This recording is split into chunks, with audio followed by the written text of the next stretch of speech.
Over 80% of people say it's important to let their dying wishes be known, but less than 25% actually do it. Tonight on The Best Times, we discuss end-of-life issues.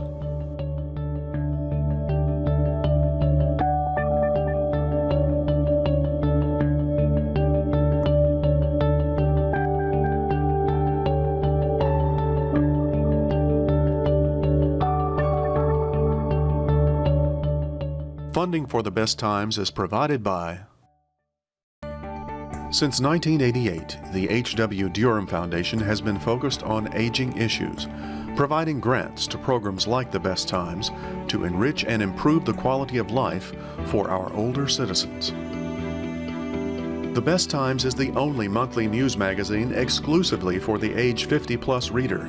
Your copy is free at over 200 locations, with important stories and news you don't want to miss. The Best Times is always the best.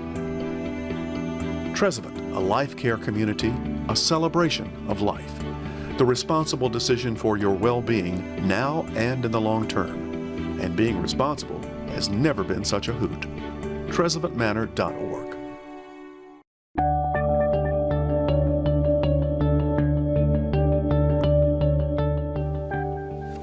Hello, I'm Chris Hardaway. Welcome to this edition of The Best Times, a series that looks at life after 50.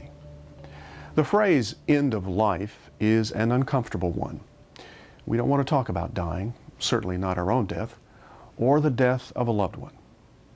60% of people say that making sure their family is not burdened by tough end-of-life decisions is extremely important. And yet 56% of us have not communicated our end-of-life wishes, either verbally or in written form. Tonight on The Best Times, we bring together a panel of 4 experts to discuss what we don't discuss. Dr. Clay Jackson is a clinical assistant professor of psychiatry at UT and medical director of Methodist Alliance Hospice and Palliative Care. Dr. Perry Little is chaplain manager at Methodist Germantown Hospital and pastor of Gateway Church of God in Christ. Dr. Scott Morris is founder and executive director of the Church Health Center. And Talika Perry is director of Methodist Hospice Residence.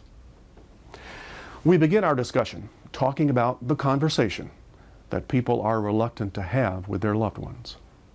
And there's an end. All right, why should we have this conversation, and what should we say in this conversation? How do we start it and initiate it? I think the way you start and initiate it is to say, as Scott has mentioned, I know that at some point things are going to end for me, so I can't choose that. But I do have significant input into what that end will look like. And there are ways to approach this with our family and loved ones to say, these are the things that I value. These are the things that are important to me. And these are the type of treatments or approaches to treatment that I find tolerable and that I find acceptable in terms of my personal dignity and what my expectations are. So shaping what is inevitable is a part of that conversation. And when should one have this conversation? When you're healthy, you shouldn't wait till that time. You know, when you're sick and you have to make those difficult decisions, it's when everybody's healthy and they're talking and they're around, and you just normalize it. When you talk about end of life, it should be a normal part of conversation. Now, in your experience, do you find that to be the case, though? Don't people procrastinate and wait? They do. But that makes it difficult for the one that has to make that decision when you wait till that time comes to have to talk about it. I could almost guarantee you, I mean, Clay deals with this more than I do probably, that if you wait until you're bumped up against the end, you're going to make bad decisions. You know, that people don't make good decisions in a crisis as a general rule. And this is not something you do every day. So you need to have thought it through, and you need to think it through with your family. And what I believe is that if your children live far away, they're going to tell the doctor, do everything you can, without realizing that there's a lot we can do right now to prolong death.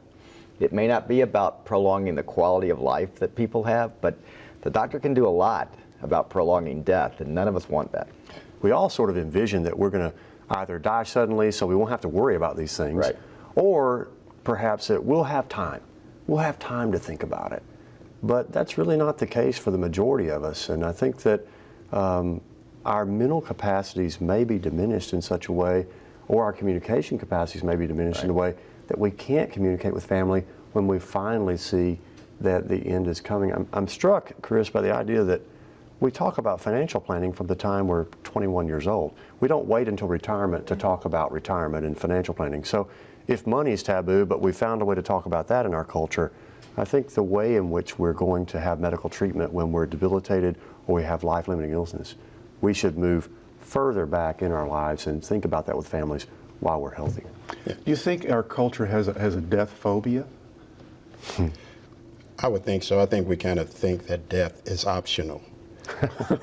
That, especially with medical technology today, we kind of look at it as an option as opposed to facing the reality that we are going to die someday and taking responsibility to make plans for that while we're still living, while we're in good health, and can make the rational decisions to prepare for that.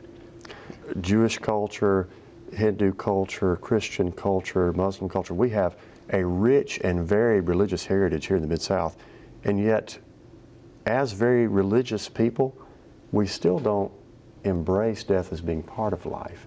We still don't embrace meaning beyond the here and now in a practical way. And do you find it's a challenge for families, even though they are people of belief and practice and worship and faith, that still we act as if this is the only thing and this is what's to be clung to?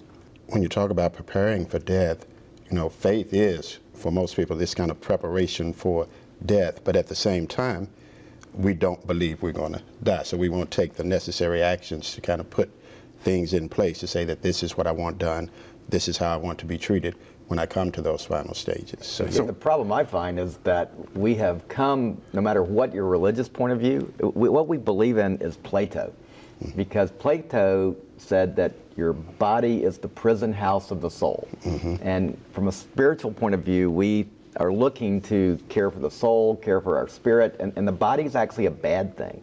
But from a Christian, Jewish, Muslim standpoint, it is just the opposite. The body's a good thing. And we are dust and breath. We are body and spirit. And if you're not caring for your body, you're not actually being faithful.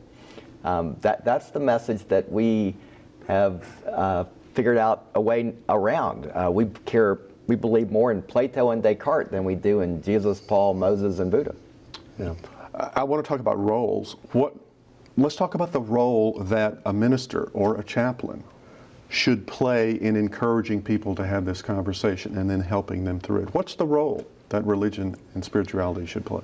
I think it should be the role of, especially the religious leaders, to those who are over congregations, to educate the congregation and prepare them for the events that will come in the future, definitely as it relates to dying well. One of the things that you'll always find is that when the congregation has not been properly educated, then to some degree that responsibility is going to fall on the minister, because when they call him to the hospital to be with the family, somebody has to make the decision. And so they're looking for pastor to kind of instruct them in the right direction as to what decisions should be made. So if he's properly educated them, then they can easily make that decision together. Now, I'm sure as a chaplain, you've run across situations where you've been in exactly those situations. Yes, that we see it all the time, where, sometimes the pastor is even holding on by faith when the medical evidence is saying that, it's not going to happen, and that's not to negate faith. We believe in miracles. It's actually sometimes the pastor who is pushing for keep going. Right. I mean, which is sort of odd, right? The pastor ought to be the one to help us figure out that death is not the enemy.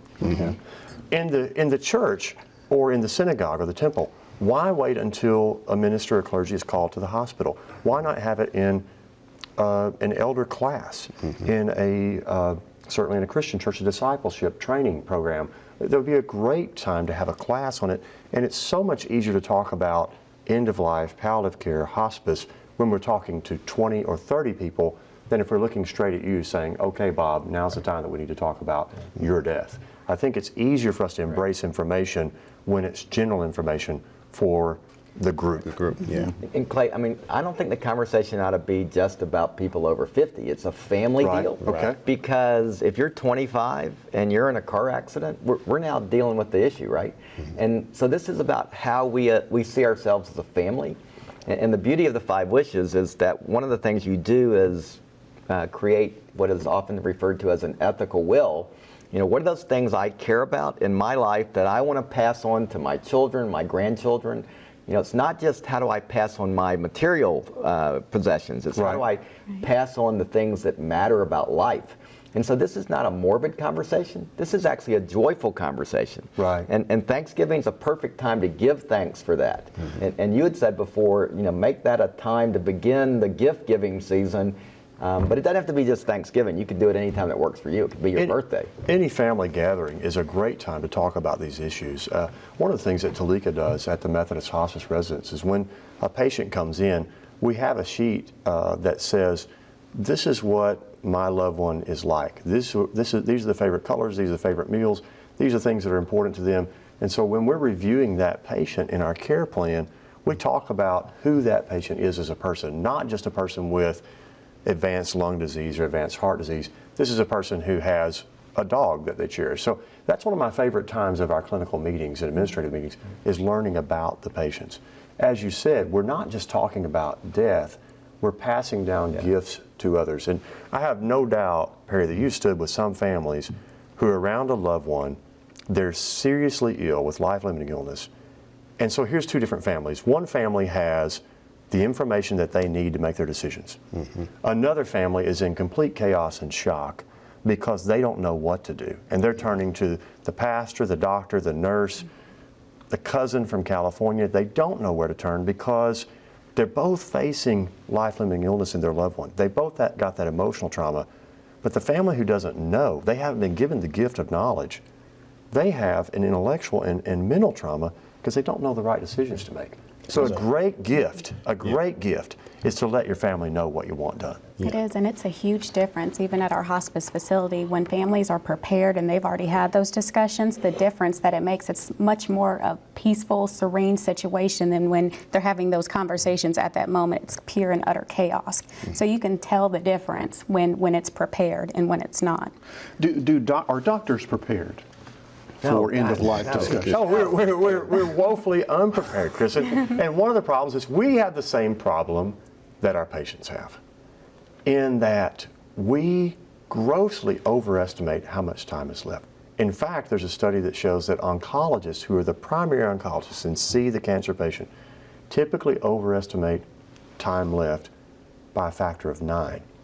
And really, to that point, you guys live in the hospice world, but I think most people don't fully understand hospice. Yeah. And I don't know what y'all's average length of stay is, but I'm guessing it's very short as opposed to what the capacity is. That's correct, and it's got a negative stigma attached to it, and I think that's the problem, community awareness and the negative stigma. Hospice, for someone to qualify, is 6 months or less to live a terminal illness, but there are patients, once they get on hospice, that can live months and months. So we ideally And if you get better, you could leave hospice, right? Correct. It doesn't We do mean have you're those condemned to die. Correct. It's a great hospice benefit for those who qualify, and it's just a huge support system. Hospice is not a place, it's a philosophy of Right. care. And so when people understand that, it's just a support system that's added to that family, and we help them through that journey. We walk along with them. And yet the reality is that most people who Right. go into hospice die. That's true, but as Scott was mentioning, unfortunately, many people come to this benefit late. There are some who have remarkable medical recoveries, but as you said, Chris, most people do pass from this life, but they miss out on the full benefit they could have because our length of stay, on average, is 11 to 14 days. I know, which is So so hello, we're the hospice, hello, we're here to help you, hello, and we can get getting the body under control in 11 days is not a problem. People don't die writhing in agony. They don't die breathless. They don't die in tremendous pain. That doesn't happen. Because in a short period of time, our clinicians can, fortunately, with the technology we have, we can get people's symptoms under control. What we can't do in a short period of time is meet your family and have the significant psychosocial and spiritual impact that we love to have to help your family be comfortable with this transition. We need more time to do that. So by families not having conversations until late, by faith congregations and worship congregations not having conversations till late, by doctors and patients not having conversations till late, we cheat ourselves as a culture out of wonderful opportunities that we have to support one another as a community of human beings. And that cheating ourselves out of our culture is really an important thing, because I think, we think that the way it is today is the way it's always been. No. This is a very new phenomena. Absolutely. That people are not used to being engaged in the end of life and death. And that's not a good thing. I mean, our children, they can go until they're 50 years old and never having seen anybody die. That's not a positive. Well, we've institutionalized the treatment of death, and we have sort of, if you will, sanitized it away from our lives. I think you alluded to how people used to live until about 100 years ago. Most families actually, at the time of death, gathered in the home, took care of the deceased loved one's body, Right. took care of the burial as a communal event, and various family members were involved. Now, there are reasons why that we have outsourced, if you will, some of those tasks. We actually put people in, we call them funeral homes. We cast rosy light over the body. We walk up, and institutionally we say things that have been enshrined in our culture, such as, she looks like she's sleeping. And I don't mean to be unkind, but we sort of isolate ourselves from the death experience as a reality. And it becomes an hour visitation. My own personal experience, I was 19 years old, and my mother was in the hospital dying from ovarian cancer. She was only 42 years old. As we all know here, there comes a time oftentimes when people's breathing changes and you know that death is near. I was only 19. When that happened with my mother, they sent me to the movies. And so I finally get a page an hour later, from my father, your mother has died. And that happened over 30 years ago in my life, and today I still remember it and regret the fact that I wasn't at her bedside. I kind of see that in connection, because as Dr. Morris was speaking, I thought about it. My mother passed of the same thing his mother passed of. And my mother passed on the day before Thanksgiving, 2011. But we had already discussed the 5 wishes and talked about that. So we did all of those things. We had the music in the room. We sat down, talked with her, and just kind of going through that experience of being able to be there and allowing her, to die a pleasant death. I guess it meant all of the world to me, my sisters, brothers, that we were a part of that. She was there in her own house, and we were there with her. Yeah. And Terry, I love that that phrase you used, a pleasant death. What I am sure of is that people cannot actually die with dignity. Death takes away your dignity. What you can do, though, is die well. Yeah. And that sounds exactly what happened with your mother. She did die well, and you helped make it happen. What is the difference between hospice and palliative care? Both palliative care and hospice constitute interdisciplinary teams of caregivers. So doctors will be involved, nurses, perhaps pharmacists, social workers, chaplains, volunteers.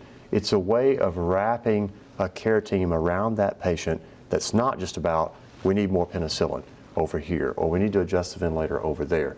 It's about, how do we attend to the needs of this patient as an individual? And how do we start from their story and their approach to meaning in life, and then design a care plan around those circumstances, those values, and those wishes, not how do we fit them into this medical protocol to gain 3 extra days of mortality that's actually not living. So hospice is palliative care, but palliative care is not necessarily hospice. Correct. Palliative care, you can still seek curative treatments, and that's the biggest difference. With hospice, you're foregoing the aggressive type treatments, the chemos, the radiations. That's when you just want to focus on quality of life and not necessarily quantity. I think there's a good distinction here that Talika makes. And in the cancer world, we talk about cancer-directed treatment versus patient-directed treatment. And so if there is a hope for cure of that cancer, then a patient would seek cancer-directed therapy, radiation, surgery, chemotherapy.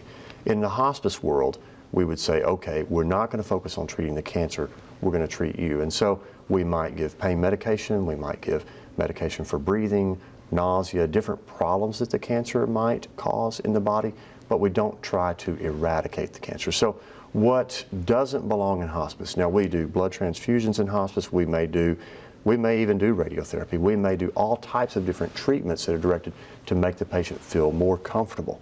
But what's not a part of hospice is trying to fix the core illness and cure the core illness. If it happens, it's wonderful, but it's not expected in a hospice setting.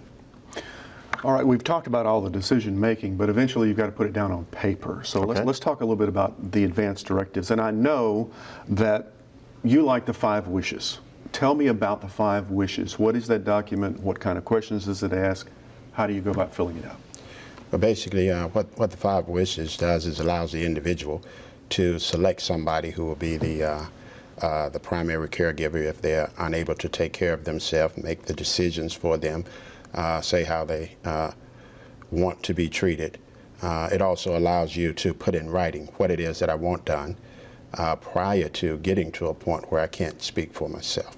Okay. And also allows you to say, these are the things that I want done. Here's how comfortable I want to be.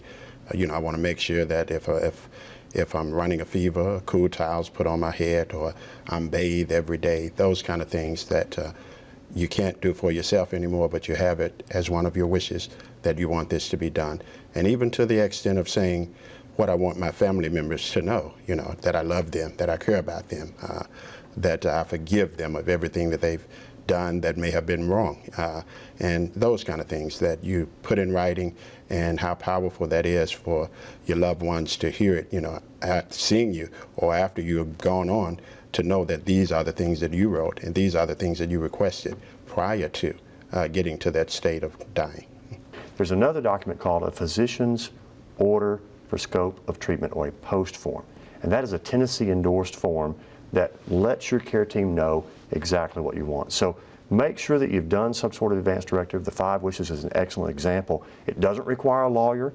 It doesn't require a notary. It's not, you don't have to get a legal expense. You don't have to go to LegalZoom or some other website to do this. Right. It's easily done. Yeah, this is why we at the Church Health Center love this, because it costs $2 and that's it. $2. You don't have to pay a lawyer, and it is a legal document in the state of Tennessee. It's recognized by the state of Tennessee as being authoritative Right. regarding your wishes. But that's a legal sense. Chris, I can't emphasize this enough. You have to communicate with the care team. Hey, this is what we want. Does the care team ask that question? We're supposed to. But in a crisis, remember, good decisions often are not made in crisis. In a crisis, sometimes the default setting is to do everything first and then ask. Right, exactly. That happens all the time. I mean, I can think of somebody who was 92 years old. He was in the middle of the night. He had developed pneumonia. He had really never had any sickness in his entire life. I mean, he had arrested. He had died, and that wasn't good enough. We had to do everything. We revived him, and he ended up spending the last 2 weeks of his life in the intensive care unit with the tube stuck down his throat. I mean, if we had just let it happen, it would have been a much better way for him to die. He was 92. In closing, what's the takeaway for viewers on end-of-life issues? What's the best advice? It's never too early to start making plans. Yeah. Don't be passive and expect someone else to just give you the care that you desire. Realize that you need to be an engaged partner in your own living. And that includes the way that your living will end. We can't predict that. So as Talika says, let's get started, because we do everything else. We spend hours researching what color paint we want on our cars. Why not choose what legacy my family's going to have by talking to them about what I wish near the end of my life? And I would say that we have to face the existential reality that we're going to die. And facing that reality, then we have to prepare for it, take responsibility to prepare for death just as we prepare to live. You know, Heidegger said that it is that end point of acknowledging death that actually gives life its meaning. And so I don't know if you agree with Heidegger as an existential philosopher or not. What I do know is when I see families and patients engaging real issues, it doesn't splinter them. It actually draws them closer together and makes a meaningful conversation, a meaningful experience out of something that can be very confusing and traumatic if it's left undiscussed. Give your families the gift of being real with them about what you value in life and how you want it to end. For more help starting this conversation with your loved ones, go online to The Conversation Project. To obtain a copy of 5 Wishes, go to agingwithdignity.org. And to download state-approved advance directive forms, go to caringinfo.org. Want more information about life after 50? Go to our website, wkno.org/besttimes, and email your feedback and story ideas to besttimes@wkno.org. Thanks for watching. I'm Chris Hardaway. Good night. Funding for The Best Times is provided by Trezevant, a life care community, a celebration of life. The responsible decision for your well-being now and in the long term. And being responsible has never been such a hoot. TrezevantManor.org. The Best Times is the only monthly news magazine exclusively for the age 50-plus reader. Your copy is free at over 200 locations with important stories and news you don't want to miss. The Best Times is always the best. Since 1988, the H.W. Durham Foundation has been focused on aging issues, providing grants to programs like The Best Times to enrich and improve the quality of life for our older citizens.